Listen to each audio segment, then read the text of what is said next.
Corruption by public officials is a bad thing, but it's not necessarily a tragedy. What is definitely a tragedy is the psychology of the corrupt people. In this video, I'll be explaining the difference.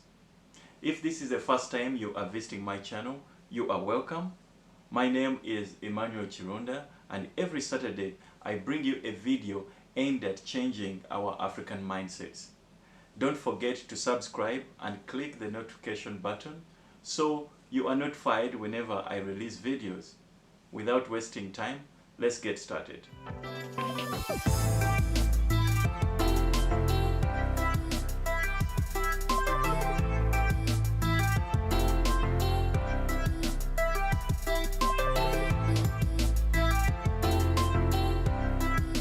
Corruption by public officials is basically the unethical acts, especially the stealing of public resources. When you look at history, or even the world today, you'll find that every country and every society has traces of corruption. So, without a doubt, corruption is not a monopoly of African countries. For example, in British and American history, you have to label the stealing of foreign lands and resources as a form of corruption. Even during the most recent American wars in the Middle East, it was pure corruption that led to some big American companies to obtain multi-billion-dollar contracts in Iraq and Kuwait at the expense of non-American companies. When you read news from China, there are many instances of corrupt officials or children of the elite caught in corruption. Even the democratic Asian tigers, such as South Korea and Malaysia, corruption has been rife throughout their development. Actually, I have read reports that allude to the fact that many big infrastructure projects in South Korea or Malaysia were done by a select number of companies through corrupt connections to government. As we speak, the former Malaysian Prime Minister is going to jail for stealing about $4 billion. I'm giving all these examples of non-African countries to show us that there is, maybe even worse, corruption in what we consider advanced countries.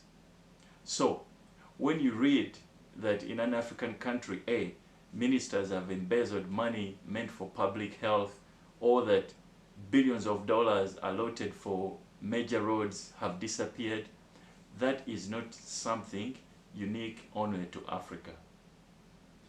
However, what is unique to the African corruption is what I consider the real tragedy of the African corruption. And this is that societies don't benefit.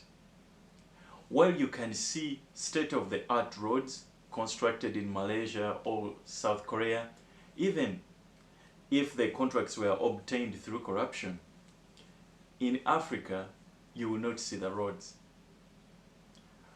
While you will see the big factories with thousands of jobs created in Houston by corrupt companies that obtained billions of dollars in contracts in Iraq and Kuwait, in African countries, other than seeing the massive palatial mansions of the corrupt officials or the empty housing flats that they have hidden money in, you would never see factories or many jobs created by the ill-gotten money.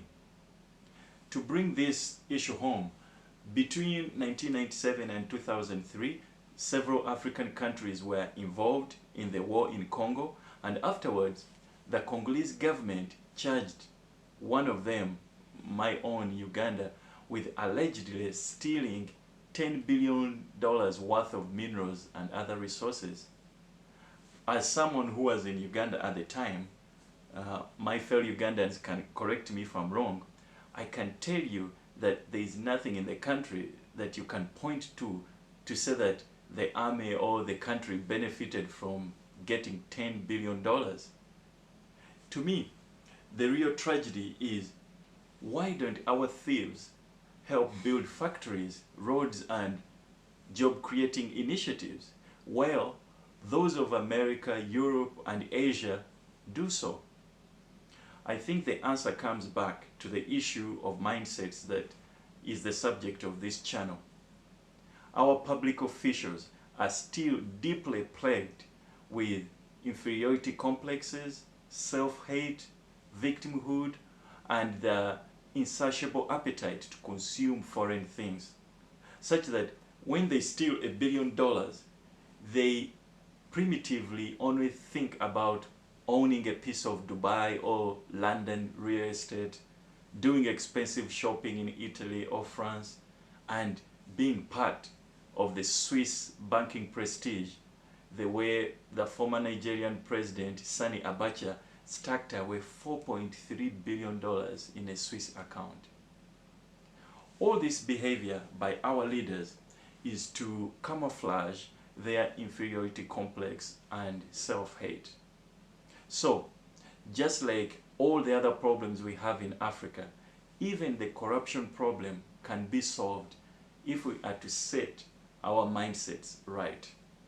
And remember, the issue of mindsets affects both the educated and the uneducated alike. That's why a government official with a PhD will steal public money the same way as someone who never went to school. To conclude, I'm not saying stealing is good. However, at least if you are to do it, build a factory so that people can be employed. Thank you for watching, and talk to you next Saturday.